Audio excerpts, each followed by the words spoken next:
En une seule journée, le Sahel est devenu silencieux. Une décision, aucun avertissement, le Burkina Faso a fermé chaque vanne du fleuve Sahel et arrêté l'eau que des entreprises étrangères contrôlaient depuis des décennies. Tandis que les capitales européennes parlaient de sabotage et de crise, Ibrahim Traoré présentait ce geste comme une libération, un retour brutal de la souveraineté sur une ressource vitale. Que signifie vraiment, pour un pays comme le Burkina Faso et pour toute l'Afrique, le choix d'un dirigeant comme Ibrahim Traoré de transformer une rivière en ligne de front politique? Cette histoire n'est pas seulement celle d'un barrage fermé ou d'un contrat rompu, c'est celle d'un rapport de force inversé. En suivant pas à pas la décision d'Ibrahim Traoré, ce récit dévoile comment une rivière gérée depuis Genève, Paris ou Bruxelles est redevenue un enjeu d'archives nationales, de communautés riveraines et de techniciens locaux. Le bénéfice pour le spectateur est simple. Comprendre comment, derrière une apparente crise hydrique, se joue le pouvoir de décider, la survie économique et la crédibilité d'une Afrique qui parle d'une seule voix. Au fil des 14 parties, ce récit retrace la découverte du contrat de 1947, les pressions du FMI et de la Banque mondiale, l'isolement imposé au Burkina Faso, mais aussi la naissance du contrat fluvial imaginé par des hydrologues africains. On y voit comment l'initiative d'Ibrahim Traoré se diffuse au Mali, au Niger, jusqu'à Dar es Salaam ou Abuja, et comment elle est perçue à la fois comme un risque colossal et comme une expérience fondatrice pour l'avenir des ressources en Afrique de l'Ouest. La première révélation n'est pas venue d'un discours enflammé, mais d'une boîte d'archives couverte de poussière. En explorant les sous-sols des archives nationales, l'équipe d'Ibrahim Traoré découvre un document daté de 1947. Un accord signé à Paris qui cédait la gestion et les profits du fleuve Sahel à une société européenne pour 99 ans. Le contrat, rédigé dans une langue que la population du Burkina Faso ne pouvait pas lire à l'époque, précisait que l'entreprise gérerait, protégerait et tirerait profit de l'eau jusqu'à la moitié du XXIe siècle. À partir de là, le contexte se met en place. Pendant des générations, cette unique signature a déterminé qui pouvait boire, planter, irriguer et survivre. Les données de précipitation du Burkina Faso, les logiciels d'irrigation utilisés dans le bassin, les vannes reliées par satellite, tout était rattaché à des brevets détenus à Genève ou à Londres.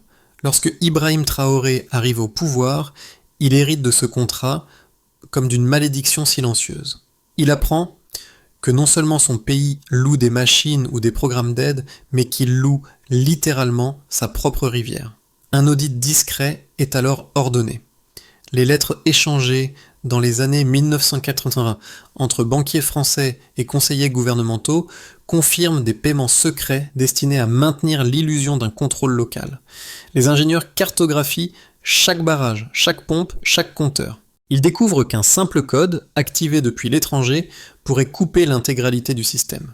C'est à ce moment précis qu'Ibrahim Traoré, en observant cette dépendance totale, comprend que la souveraineté hydrique n'est pas une abstraction, mais une chaîne numérique prête à être rompue. Pour suivre cette histoire, il faut un point d'ancrage humain. Ce rôle, c'est celui d'un ingénieur burkinabé, fictif, mais typique de ceux décrits dans les rapports, un technicien formé sur des logiciels étrangers, habitué à recevoir des ordres de serveurs distants, soudain chargé par le gouvernement d'inspecter chaque vanne du fleuve Sahel. Lorsque l'ordre tombe de reprendre le contrôle total, il se retrouve au cœur d'un basculement historique qu'il n'a pas initié, mais qu'il doit faire fonctionner. Autour de lui, les premières conséquences se font sentir. Dans les hôpitaux, on prépare des plans de rationnement en eau, dans les fermes, on ajuste les calendriers d'irrigation, dans les villes, des équipes se déploient pour mesurer les débits. Sur les marchés, les rumeurs se propagent plus vite que les communiqués officiels. La phrase qui circule est simple, le président a repris la rivière. Pourtant, personne n'applaudit bruyamment au début. La peur de représailles économiques, de sanctions et de rupture d'approvisionnement domine. Ibrahim Traoré, lui, avance par étapes. Audit, rupture symbolique du traité de 1947, prise de contrôle physique des infrastructures. À travers le regard de cet ingénieur et des communautés riveraines, on voit comment une décision politique abstraite se traduit en gestes très concrets, débrancher un serveur, ouvrir manuellement une vanne, nettoyer un ancien canal oublié. La chronologie commence le 10 octobre 2025, lorsque le Burkina Faso suspend tous les contrats étrangers de gestion de l'eau et prend le contrôle direct des portes du fleuve Sahel. L'ordre, émis depuis la présidence à Ouagadougou, est relayé dans tout le pays le même jour. À peine l'annonce rendue publique, les premières réactions internationales se déclenchent. Washington met en garde contre de graves conséquences. Le Fonds monétaire international gèle un prêt de 400 millions de dollars destiné aux infrastructures hydrauliques et les négociants en matières premières signalent des risques accrus en Afrique de l'Ouest. Sur le terrain, les choses s'enchaînent rapidement. Des ingénieurs, des soldats et des administrateurs civils sont dépêchés le long des berges, sans armes mais munis de registres et d'outils de mesure. Leur mission est claire, recenser, vérifier, récupérer. Chaque barrage, chaque pompe, chaque compteur doit être réintégré dans le patrimoine de l'État. À l'aube, la radio nationale diffuse la nouvelle. Les agriculteurs interrompent leur travail, les pêcheurs remontent entre leurs filets. La phrase « Le président a repris la rivière » devient un murmure généralisé. Dans les heures qui suivent, les ambassades appellent, l'Union européenne demande des clarifications, la Banque mondiale exige des consultations urgentes. Ibrahim Traoré refuse de se justifier en détail. Il affirme à son secrétaire qu'il ne s'agit pas d'expliquer ce qui a été volé, mais de simplement annoncer ce qui appartient déjà au pays. Pendant ce temps, la rédaction d'une nouvelle politique fluviale commence dans une salle faiblement éclairée, avec des hydrologues locaux et des représentants des communautés riveraines. À l'extérieur, la pression monte. Les médias européens parlent de crise environnementale. Certains présentateurs accusent le Burkina Faso de transformer l'eau en arme géopolitique.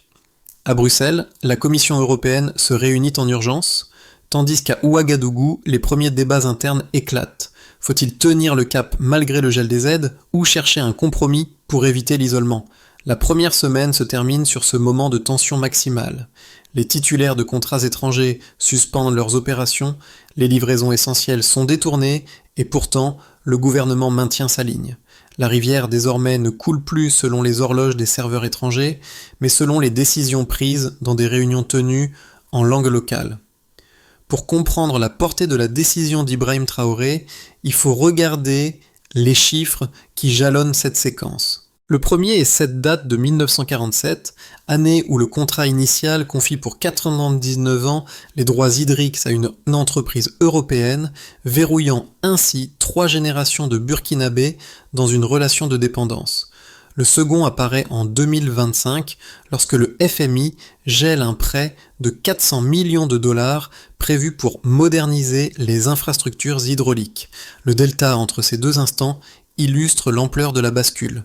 D'un côté, un siècle de gestion externalisée, de l'autre, un refus soudain d'accepter de nouvelles dettes sous conditions. Sur les marchés financiers européens, une autre série de chiffres se dessine. Au moment où les serveurs liés au fleuve Sahel sont débranchés, les entreprises spécialisées dans les technologies de l'eau voient leur capitalisation chuter en quelques minutes. Les analystes parlent de pertes de millions dès l'ouverture des marchés. Non pas à cause d'une catastrophe naturelle, mais parce qu'un État africain a décidé de couper l'accès à son propre système intérieur. Cette réaction montre à quel point les flux d'eau du Burkina Faso étaient intégrés dans des modèles économiques globaux. À l'intérieur du pays, les indicateurs sont moins spectaculaires, mais tout aussi significatifs. La hausse des prix du carburant, le ralentissement des échanges frontaliers, la réduction des horaires des supermarchés traduisent un coût immédiat pour la population. Pourtant, un autre type de mesure, plus silencieuse, commence à apparaître. Le nombre de canaux restaurés par des communautés locales, la quantité de réservoirs nettoyés, le volume de données hydrologiques désormais stockées sur des serveurs nationaux et non plus à l'étranger. Chaque fois qu'un ingénieur remplace un système connecté par un dispositif local, il réduit la vulnérabilité à un code de coupure externe. Ainsi, la décision d'Ibrahim Traoré ne s'exprime pas seulement en slogan, mais en delta mesurable. Entre un prêt gelé et un projet de financement interne, entre des vannes automatisées par satellite et des mécanismes pilotés sur place, entre des analyses de données opérées à Genève et des calculs effectués dans les universités d'Afrique de l'Ouest. Le fleuve Sahel devient un cas d'école où l'on peut suivre, chiffre après chiffre, le passage d'une dépendance hydrique à une tentative de souveraineté technique. Pour évaluer honnêtement le choix d'Ibrahim Traoré, il faut d'abord formuler les arguments de ses critiques. Le premier soutient que couper brutalement les liens avec les opérateurs étrangers met en danger la stabilité économique du Burkina Faso. Selon cette vision, les prêts internationaux, les technologies avancées et les garanties de continuité offertes par des sociétés expérimentées constituent un filet de sécurité qu'aucun État isolé ne peut recréer rapidement. Les gels de financement, l'augmentation des coûts d'importation et les menaces de sanctions sembleraient confirmer cette inquiétude. Un second argument affirme que la gestion partagée des fleuves transfrontaliers relève du droit international et que toute décision unilatérale risque de provoquer des tensions régionales. Les voisins du Burkina Faso, inquiétés par de possibles pénuries, annoncent des enquêtes et évoquent la violation de traités fluviaux existants. Dans cette perspective, la démarche d'Ibrahim Traoré pourrait être vue comme un précédent dangereux, encourageant d'autres pays à reconfigurer unilatéralement leurs engagements. La réponse incarnée dans les faits décrits et par le récit est plus nuancée. Le gouvernement burkinabé ne nie pas la complexité du droit international, mais il met en avant un processus de consultation régionale en gestation via l'idée d'une autorité fluviale à dominante africaine. De même, le choix de rédiger un contrat fluvial dans un langage simple, compréhensible par les communautés riveraines, s'oppose à la logique de documents techniques opaques hérités de l'ère coloniale. Face au risque d'isolement économique, l'option choisie consiste à accepter un choc de court terme pour réduire une vulnérabilité structurelle, celle d'un système pouvant être arrêté par un code étranger. Le récit ne présente pas Ibrahim Traoré comme infaillible, mais comme un dirigeant qui assume un pari, la capacité des citoyens, des ingénieurs et des pays voisins à reconstruire un modèle de gestion qui ne repose plus sur la peur d'une coupure à distance. Au milieu de la crise, un basculement discret se produit. Ce qui avait commencé comme une confrontation entre le Burkina Faso et les institutions occidentales devient progressivement un symbole continental. À Niamey, à Conakry ou à Bamako, des radios d'État interrompent leur programme pour répéter la même formule. Le Burkina Faso a récupéré son fleuve. Ce moment charnière n'est pas une victoire définitive, mais la prise de conscience que la bataille dépasse les frontières nationales. Des étudiants au Niger brandissent des pancartes proclamant « Nos rivières, notre droit ». Des ministres maliens publient des messages de soutien. Des ingénieurs africains commencent à échanger directement leurs données. La décision d'Ibrahim Traoré cesse d'être perçue comme une anomalie isolée et devient un test grandeur nature pour la possibilité d'une gestion panafricaine des ressources. À partir de cet instant, la pression internationale reste forte, mais elle est contrebalancée par un élan intérieur et régional qui change la nature du rapport de force. Le fleuve Sahel est désormais observé comme un miroir dans lequel de nombreux Africains se reconnaissent. Les conséquences de la décision se lisent différemment selon les acteurs impliqués. Pour les citoyens ordinaires, d'abord, la réalité est ambivalente. Dans les villes, les pénuries temporaires, les files d'attente pour le carburant, les supermarchés aux horaires réduits alimentent l'angoisse quotidienne. Pourtant, dans les villages proches du fleuve Sahel, des scènes inédites apparaissent. Des familles se réunissent pour nettoyer d'anciens réservoirs, des voisins creusent de nouveaux canaux, des assemblées locales discutent des priorités d'irrigation. L'idée de dépendre moins de systèmes opaques, pilotés depuis l'étranger, commence à se transformer en fierté collective. Pour les élites économiques et administratives, le choc est plus brutal. Certains fonctionnaires craignent l'effondrement, d'autres, comme le ministre pris dans un scandale de vente de données hydrologiques à un conglomérat étranger, voient leur position basculer du jour au lendemain. La décision d'Ibrahim Traoré de traiter la corruption comme une maladie à guérir par la vérité plutôt que par la vengeance envoie un message clair. La rupture avec les réseaux d'influence extérieure implique aussi une purification interne. Du côté des voisins régionaux, les répercussions sont multiples. Les gouvernements qui redoutent des sanctions internationales hésitent à s'aligner ouvertement, tandis que d'autres y voient l'occasion de négocier un nouveau rapport de force. La proposition conjointe du Mali et du Niger de créer un conseil du bassin du Sahel sous autorité africaine illustre cette dynamique. Même si certains médias occidentaux la qualifient de symbolique, elle signale la volonté de déplacer le centre de décision. Enfin, pour la communauté internationale, et en particulier pour les acteurs financiers et technologiques, le cas du Burkina Faso introduit un précédent dérangeant. Le fait qu'un État africain puisse couper l'accès à un système fluvial connecté, provoquer des pertes de millions pour des entreprises d'eau européennes, tout en continuant à fonctionner malgré l'embargo, remet en question des décennies de certitude sur la gestion des ressources. Les chancelleries à Bruxelles, Washington ou Genève envoient des câbles inquiets, non seulement à cause de la situation immédiate, mais parce qu'elles perçoivent que le contrat fluvial imaginé autour d'Ibrahim Traoré pourrait inspirer d'autres pays à revisiter leurs propres accords hydriques. À moyen terme, 3 trajectoires se dessinent pour le Burkina Faso et pour le fleuve Sahel. Dans un scénario de base, la tension avec les institutions internationales se stabilise sans être totalement résolue. Les sanctions économiques restent limitées, les voisins poursuivent un dialogue prudent, et le pays parvient à consolider une gestion autonome minimale. Les infrastructures clés fonctionnent, les communautés locales s'adaptent, et le contrat fluvial devient un cadre intermédiaire, pas encore pleinement régional, mais déjà plus africain qu'européen.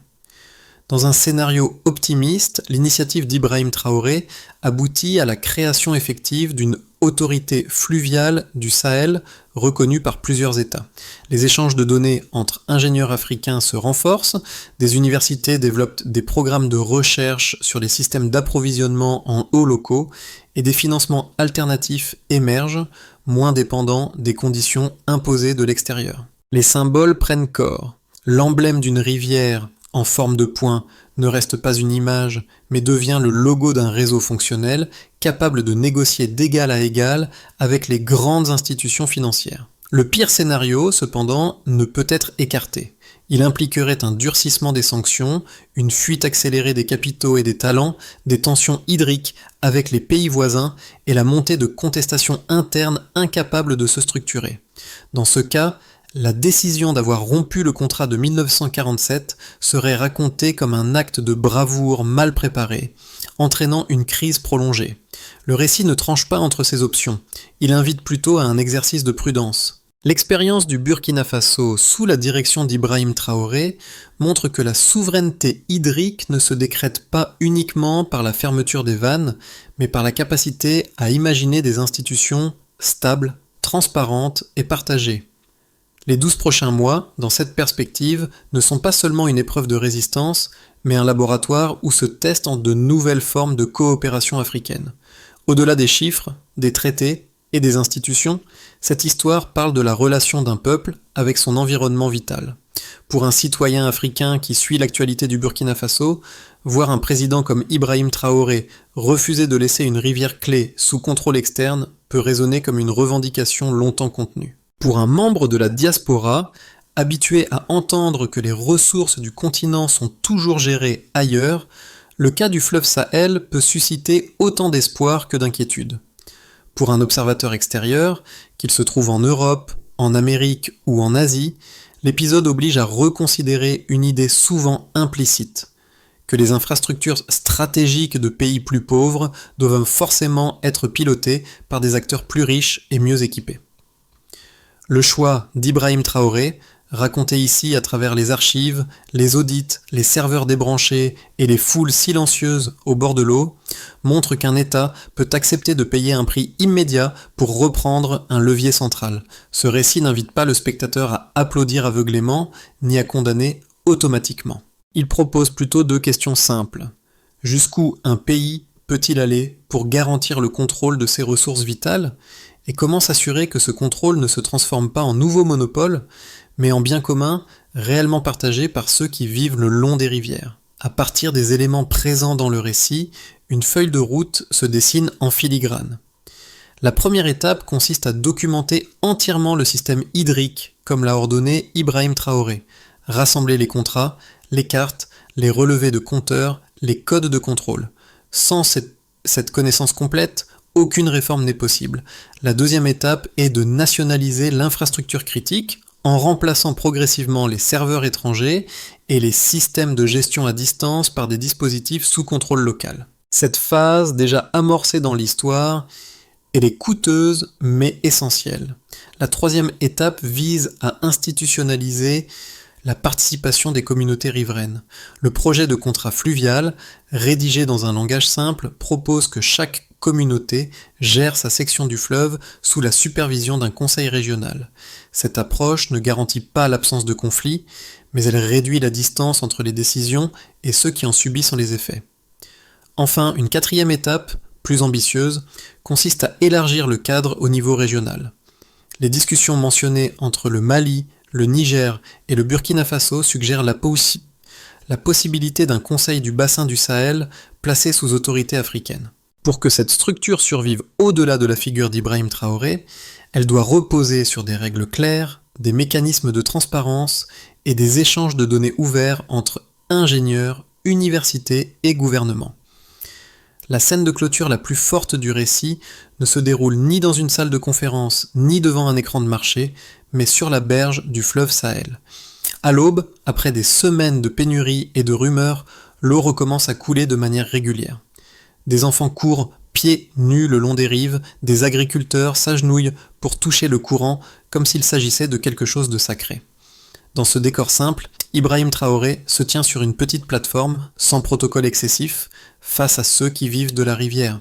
Il ne parle pas de sanctions, de prêts gelés ou de marchés internationaux. Il rappelle seulement une idée. Un pays qui garde son eau garde aussi une part essentielle de sa vie. Cette phrase, reprise sur les murs, sur les radios et dans les salles de classe, ne résout pas les difficultés matérielles, mais redonne une cohérence à des sacrifices parfois douloureux. Le fleuve n'est plus seulement une ressource comptabilisée dans des bilans financiers, il redevient un lien entre des communautés qui, pour la première fois depuis longtemps, se sentent autorisées à en décider ensemble. À la fin de cette histoire, aucune conclusion définitive n'est imposée. Le cas du Burkina Faso et du fleuve Sahel, sous la direction d'Ibrahim Traoré, reste une expérience en cours, avec ses risques et ses promesses. Ce récit invite simplement à regarder différemment les cartes, où les rivières ne sont plus que des traits bleus traversés par des frontières, mais des lignes de vie dont la gouvernance façonne le destin de millions de personnes. Que l'on vive au bord d'un fleuve africain, dans une métropole européenne ou dans une autre région du monde, une question demeure ouverte. Qui décide réellement du cours de l'eau qui alimente nos villes, nos champs et nos industries ? La prochaine fois qu'un débat surgira sur un barrage, un contrat de concession ou un projet d'infrastructure, l'exemple du Sahel pourra servir de point de comparaison, non comme un modèle à copier, mais comme un rappel. Derrière chaque vanne et chaque code d'accès, il y a des choix collectifs sur ce qui doit rester marchand et ce qui doit être défendu comme héritage commun.